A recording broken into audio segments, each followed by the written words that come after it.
नमस्कार, दिन भर की बड़ी खबरों में आपका स्वागत है। मैं हूं आंचल। आज इस बुलेटिन में बात होगी इंडिया गठबंधन के बड़े प्लान की, ईवीएम पर उठते सवालों की, बात करेंगे ट्रक चालकों की हड़ताल से खुली मोदी सरकार की पोल की, महुआ मोइत्रा मामले में सुप्रीम कोर्ट के सवाल की, जानेंगे हाईकमान को क्यों दिखा रहे हैं शिवराज तीखे तेवर, और बुलेटिन के आखिर में बात राम मंदिर पर फेल होती बीजेपी की रणनीति की। इसके अलावा और भी कई बड़ी खबरों से आपको कराएंगे रूबरू, लेकिन तमाम बड़ी खबरों से पहले एक नजर सुर्खियों पर। चुनाव आयोग ने तेज की लोकसभा चुनाव की तैयारी। 7 से 10 जनवरी तक अलग अलग राज्यों का दौरा करेंगे चुनाव अधिकारी। ईडी को लिखे पत्र में बोले केजरीवाल, आपके पास समन जारी करने का कोई वैध कारण नहीं। फिर से ईडी के सामने पेश नहीं हुए दिल्ली के सीएम अरविंद केजरीवाल। रामलला की मूर्ति को लेकर दिग्विजय सिंह ने केंद्र पर साधा निशाना, कहा रामलला की पुरानी मूर्ति कहां है जिसके लिए खड़ा हुआ झगड़ा। गिरावट के साथ बंद हुआ शेयर बाजार। सेंसेक्स 536 अंकों की गिरावट के साथ 71,357 अंक पर हुआ बंद। निफ्टी 149 अंकों की गिरावट के साथ 21,517 अंक पर हुआ बंद। तो ये थी सुर्खियां। अब बात आज की सबसे बड़ी खबर की। इंडिया गठबंधन में सीट शेयरिंग को लेकर चर्चा तेज हो चुकी है। साझा न्यूनतम कार्यक्रम पर भी बात शुरू हो गई है। आज भी गठबंधन के वरिष्ठ नेताओं के बीच चर्चा हुई, तो किन मुद्दों पर बनती दिख रही है सहमति, देखिए ये रिपोर्ट। इंडिया गठबंधन की आज वर्चुअल मीटिंग बुलाई गई थी। दावा किया जा रहा था कि सीट शेयरिंग और गठबंधन के संयोजक को लेकर कोई फैसला हो सकता है, लेकिन ये बैठक अब स्थगित कर दी गई है। इसे जल्दी ही फिर बुलाया जाएगा। इंडिया गठबंधन में शामिल सभी दलों की वर्चुअल बैठक भले ही नहीं हुई हो, लेकिन ये खबर आ रही है कि कांग्रेस अध्यक्ष मल्लिकार्जुन खड़गे, आरजेडी चीफ लालू यादव, बिहार के सीएम नीतीश कुमार और एनसीपी चीफ शरद पवार की वर्चुअल बैठक हुई है। बैठक में सीट शेयरिंग का काम जल्दी करने को लेकर चर्चा हुई, क्योंकि सीट शेयरिंग को लेकर सबसे ज्यादा पेंच महाराष्ट्र और बिहार में ही फंसता दिख रहा है, क्योंकि यहां इंडिया में कई मजबूत दल शामिल हैं। इसीलिए कांग्रेस सबसे पहले बिहार और महाराष्ट्र में सीट शेयरिंग का काम पूरा करना चाहती है। इस बीच इंडिया गठबंधन की ओर से दूसरे मुद्दों पर भी चर्चा तेज हो गई है। कांग्रेस महासचिव जयराम रमेश ने गठबंधन में शामिल पार्टियों की रणनीति को लेकर साफ कर दिया है कि हर पार्टी अपने स्तर पर तैयारी कर रही है। इसी रणनीति के तहत लोकसभा चुनाव 2024 के लिए इंडिया गठबंधन एक न्यूनतम साझा कार्यक्रम तैयार करेगा। चुनाव में इंडिया की ओर से एक साझा दृष्टि पत्र पर जोर दिया जाएगा। हम लोग न्यूनतम साझा कार्यक्रम तैयार करेंगे। हालांकि सभी दल अपना अपना घोषणा पत्र ला सकेंगे। कांग्रेस भी अपनी गारंटियों वाला घोषणा पत्र लेकर आएगी। कांग्रेस पहले भी ऐसा कर चुकी है।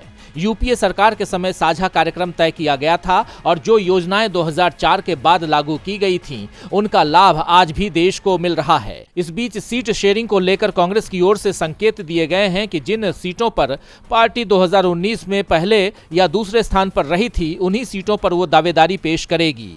पहला लक्ष्य चुनाव में बीजेपी को हराना होगा और इसी के हिसाब से राज्यों के आधार पर रणनीति तैयार की जाएगी। इंडिया गठबंधन बीजेपी को हराने के लिए पूरी तरह से तैयार है, लेकिन उसे अगर चुनाव में सबसे ज्यादा चिंता किसी की है तो वो है ईवीएम। गठबंधन में शामिल दल चुनाव आयोग से भी सवाल कर रहे हैं। सुप्रीम कोर्ट पर भी वो नजरें बनाए हुए हैं। इसी बीच आज एक बार फिर ईवीएम को लेकर कांग्रेस ने चुनाव आयोग पर निशाना साधा है। क्या है पूरी खबर, देखिए इस रिपोर्ट में।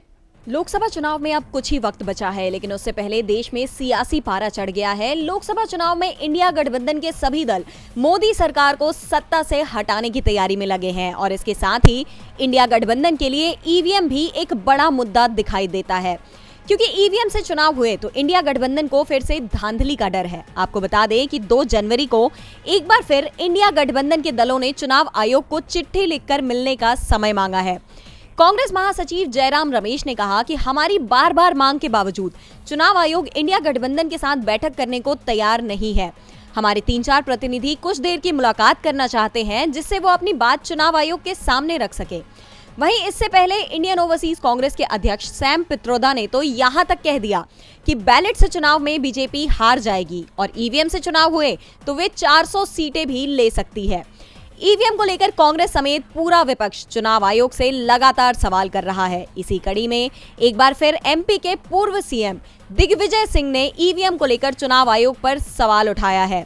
दिग्विजय सिंह ने अपने सोशल मीडिया एक्स अकाउंट पर एक पोस्ट शेयर कर लिखा है, ईसीआई विपक्ष के साथ बैठक क्यों नहीं कर रहा है? हम उस चुनाव आयोग पर कैसे भरोसा करें जो प्रमुख विपक्षी दलों से मिलने से इनकार करता है? ईसीआई अधिक पारदर्शी क्यों नहीं हो सकता और सार्वजनिक डोमेन में चिप पर सोर्स कोड क्यों नहीं ला सकता है? अगर ये इतना ही सुरक्षित है तो कोई भी इसे हैक या हेरफेर नहीं कर सकता है। ईवीएम हटाओ देश बचाओ, ईवीएम हटाओ लोकतंत्र बचाओ। दिग्विजय सिंह सिर्फ यही नहीं रुके, उन्होंने सोशल मीडिया एक्स पर एक और पोस्ट किया और लिखा, हमारे लोकतंत्र की जननी, सबसे बड़े लोकतंत्र में ये जानना हमारा अधिकार है कि मेरा वोट सही ढंग से डाला गया है और सही ढंग से गिना गया है। पहले दिन से मैंने कभी भी ईवीएम पर भरोसा नहीं किया। मुझे नहीं पता कि मेरा वोट कहां गया। वीवीपैट मुझे 7 सेकंड की झलक दिखाता है कि मैं मुद्रित वीवीपैट पर्ची को अपने हाथ में क्यों नहीं रख सकता, ताकि ये आश्वस्त हो सकूं कि ये सही ढंग से मुद्रित हुई है। चिप पर लगे सॉफ्टवेयर वाले किसी भी इलेक्ट्रॉनिक उपकरण में हेरफेर किया जा सकता है। ये मेरी नहीं बल्कि सॉफ्टवेयर की आज्ञा सुनेगा। वीवीपैट में चिप पर कौन सा सॉफ्टवेयर होता है हमें पता नहीं है। सॉफ्टवेयर किसने लिखा है हमें पता नहीं। हम उस व्यवस्था पर कैसे भरोसा करें जो पारदर्शी नहीं है? भारतीय मतदाता कृपया हमारे लोकतंत्र की रक्षा के लिए उठें, ये जानने के अपने अधिकारों के लिए लड़ें कि आपका वोट सही ढंग से पंजीकृत और गिना गया है या नहीं। ईवीएम हटाओ लोकतंत्र बचाओ। बहरहाल लोकसभा चुनाव से पहले ईवीएम सबसे बड़ा मुद्दा बनते दिखाई दे रहा है। अब ऐसा लगता है कि लोकसभा चुनाव ईवीएम वर्सेस विपक्ष होने वाला है। विपक्ष अब इस मुद्दे पर चुनाव आयोग की घेराबंदी की कोशिश में जुट गया है। अब देखना होगा चुनाव आयोग विपक्ष से मिलता है या नहीं। ईवीएम को लेकर आयोग को विपक्षी दलों को चिंताएं दूर करनी चाहिए, क्योंकि चुनाव आयोग का काम सिर्फ चुनाव कराना ही नहीं बल्कि चुनाव निष्पक्ष और पारदर्शी भी हो, ये भी जरूरी है। इसीलिए चर्चा जरूरी है, क्योंकि बिना चर्चा के अगर कोई काम होगा तो फिर विरोध के सुर और भी तेज हो जाएंगे, जैसा ट्रक ड्राइवरों के मामले में होता दिख रहा है। सरकार ने हिट एंड रन पर कानून बनाया लेकिन चर्चा नहीं की, और जब ट्रक ड्राइवर सड़क पर आए तो सरकार की सांसें फूल गई। हिट एंड रन मामले में ट्रक ड्राइवरों की हड़ताल के आगे 48 घंटे में ही सरकार ने घुटने टेक दिए। ट्रक ड्राइवरों के साथ हुई बैठक के बाद केंद्रीय गृह सचिव अजय भल्ला ने बयान दिया और कहा कि कानून के नए प्रावधान all India motor transport Congress से बातचीत करने के बाद ही लागू किए जाएंगे। गृह सचिव ने आंदोलनकारी ट्रक चालकों से काम पर लौटने की भी अपील की, जिसका असर भी दिखाई दिया। कई स्थानों पर ट्रक चालक काम पर लौटने लगे, लेकिन 2 दिन की हड़ताल का असर अभी भी दिखाई दे रहा है। कई स्थानों पर आज भी पेट्रोल पंप बंद नजर आए। वैसे अब पेट्रोल पंप पर सप्लाई धीरे धीरे सामान्य हो रही है। हड़ताल को लेकर all India motor transport Congress यानी AIMTC के महासचिव NK गुप्ता ने बयान दिया और कहा कि 1-2 दिन में हालात सामान्य हो जाएंगे। उन्होंने ये भी कहा कि हमने हड़ताल का कोई आह्वान नहीं किया था। ट्रक चालकों की हड़ताल नए कानूनों पर एक सहज प्रतिक्रिया थी और चालकों को अब चिंता करने की कोई जरूरत नहीं है और उन्हें काम में शामिल होना चाहिए और अर्थव्यवस्था की वृद्धि में योगदान देना चाहिए। AIMTC ने ये भी कहा कि नए कानून में जो प्रावधान है उसकी वजह से ट्रक ड्राइवरों को अनुचित उत्पीड़न का सामना करना पड़ सकता है, इसीलिए इन्हें वापस लिया जाना चाहिए। दरअसल कहा यह जा रहा है कि सरकार को पहले ही दिन ये अलर्ट मिल गया था कि ट्रक चालक आंदोलन को लंबा खींचने की तैयारी में है और अगर हड़ताल सप्ताह भर चलती है तो देश की अर्थव्यवस्था पटरी से उतर जाएगी, क्योंकि 2 दिन की हड़ताल में ही औद्योगिक उत्पादन आधा रह गया है। दरअसल जो नया कानून बनाया गया है उसमें हिट एंड रन के मामले में 10 साल की सजा का प्रावधान किया गया है और आरोपी को जमानत भी आसानी से नहीं मिल पाएगी, जबकि पहले के कानून में 2 साल की सजा का प्रावधान था और जमानत भी थाने से मिल जाती थी। अब ट्रक ड्राइवरों के सामने सरकार ने सरेंडर कर दिया है, लेकिन सवाल ये उठ रहा है कि क्या सरकार ये कानून वापस लेगी। वैसे सवाल सुप्रीम कोर्ट पर भी उठ रहे हैं और ये सवाल उठा है टीएमसी नेता महुआ मोइत्रा की लोकसभा सदस्यता को रद्द किए जाने को लेकर। सुप्रीम कोर्ट ने लोकसभा सचिवालय को नोटिस जारी कर दिया है। लोकसभा की सदस्यता रद्द किए जाने के बाद टीएमसी की पूर्व सांसद महुआ मोइत्रा ने सुप्रीम कोर्ट में याचिका दाखिल की थी। महुआ ने लोकसभा से अपने निष्कासन पर सवाल उठाए हैं। महुआ की याचिका पर सुनवाई करते हुए सुप्रीम कोर्ट ने लोकसभा महासचिव को नोटिस जारी किया है। उनसे जवाब मांगा गया है। अब कोर्ट इस मामले की सुनवाई 11 मार्च को करेगा। आपको बता दें कि महुआ की सदस्यता पैसे लेकर सवाल पूछने के मामले में गई थी। उनकी सदस्यता 8 दिसंबर को गई थी और इसके 3 दिन बाद यानी 11 दिसंबर को याचिका दाखिल की गई थी। महुआ की दाखिल याचिका में आज सुप्रीम कोर्ट में सुनवाई हुई और सुनवाई के दौरान सुप्रीम कोर्ट ने लोकसभा महासचिव को नोटिस जारी कर जवाब मांगा है।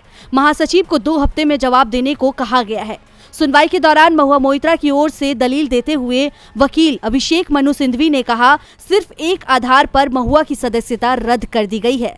कोई भी व्यक्ति ऑपरेट करने के लिए सिर्फ पासवर्ड नहीं दे सकता।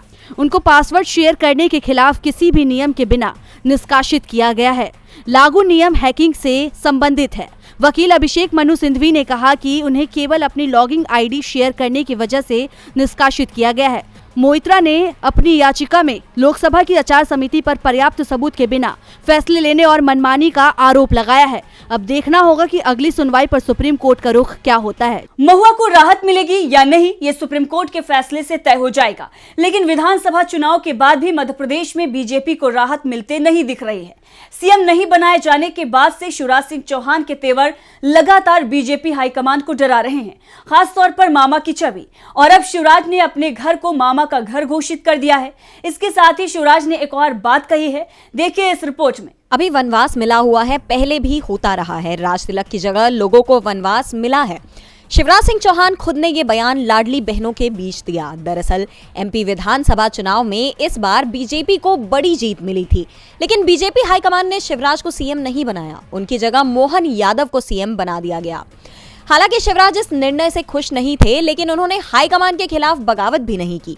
संकेतों में जरूर अपनी नाराजगी का इजहार करते रहे। इस बीच सीहोर पहुंचे शिवराज ने बहनों के बीच भावुक अंदाज में कहा कि मैं कहीं नहीं जा रहा हूं, मैं आप लोगों के साथ ही रहूंगा।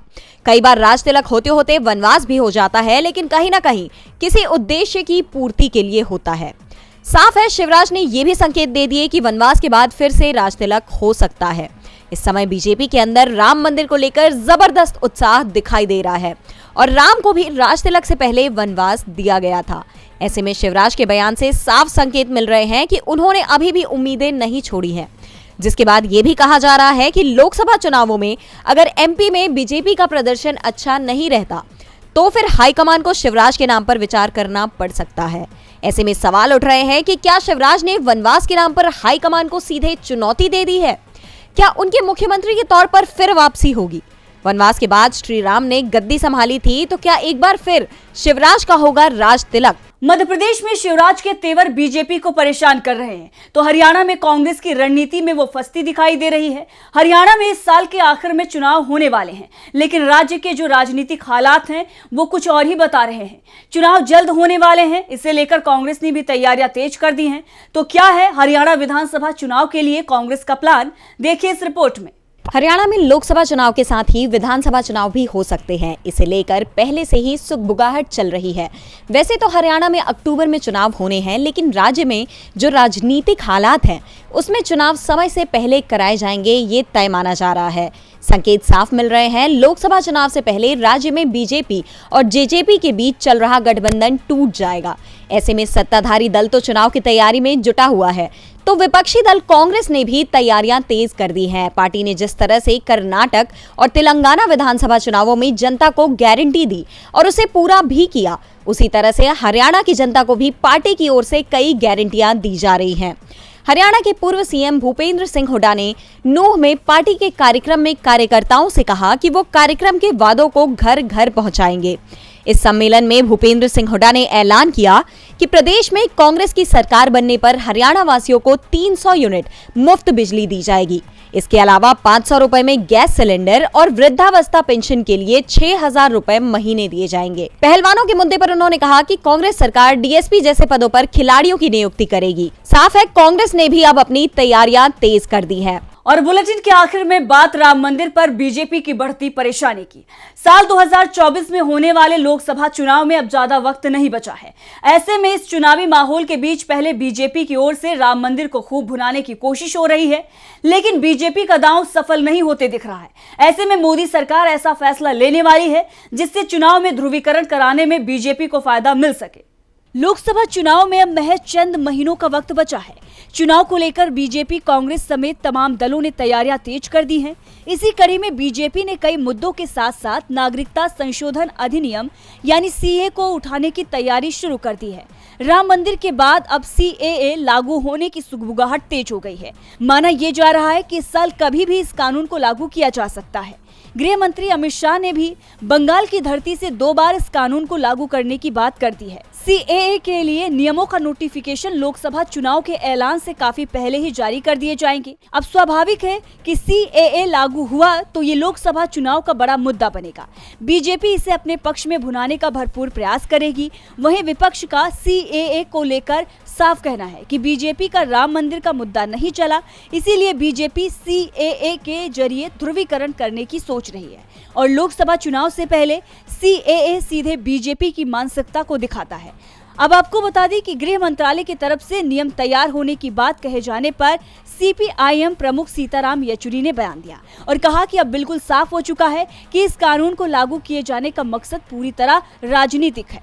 उन्होंने ये भी कहा कि 2019 में संसद से विधेयक पारित हुए, राष्ट्रपति की मंजूरी मिलने के लगभग 3 साल बाद भी इसके नियम नहीं जारी किए गए। अब लोकसभा चुनाव से ठीक पहले सीएए के नियम जारी करने की बात कही जा रही है। सरकार नियम इसलिए जारी करना चाहती है ताकि सांप्रदायिक ध्रुवीकरण किया जा सके। चुनाव से पहले सीएए के नियम जारी करने का एक ही मकसद है। सरकार इस कानून के नियम और कानून में की गई घोषणा का इस्तेमाल चुनाव में फायदा हासिल करने के लिए करना चाहती है। तो आज इस बुलेटिन में इतना ही। देखते रहिए डीबी लाइव। नमस्कार।